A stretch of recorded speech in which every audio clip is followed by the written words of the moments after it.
So இன்றைக்கி கேனடாலே இந்த இடத்துல ஃபயர் ஒர்க்ஸ் போட்டுட்ருந்தாங்க. நான் வந்த உடனே அது ஸ்டாப் ஆயிடுச்சு. திருப்பி நான் உள்ளே போனேன், திருப்பி ஸ்டார்ட் பண்ணிட்டாங்க. ஸோ திருப்பி வெளியே வந்து திருப்பியும் ஸ்டாப் ஆயிடுச்சு.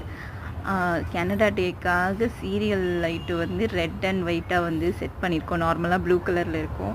So red and white mode போட்டு செட் பண்ணியாச்சு. ஃப்ளாகில் வந்து ரெட் ஒயிட் இருக்கும் இல்லையா கேனடா ஃப்ளாகில், ஸோ அந்த கலருக்கு செட் பண்ணியாச்சு.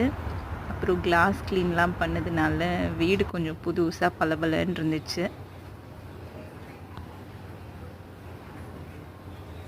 ஸோ இதுதான் பால்கனி வியூ இப்படி தான் இருக்கும். கிச்சன்லேருந்து பால்கனிக்கு ஒரு என்ட்ரன்ஸ் இருக்குது. இன்னொரு என்ட்ரன்ஸ் வந்து ஹாலோடு கனெக்ட் ஆகிருக்குது. ஸோ 2 என்ட்ரன்ஸ் இருக்குது பால்கனிக்கு. அந்த சைடு தெரிகிறது வந்து டொரண்டோ.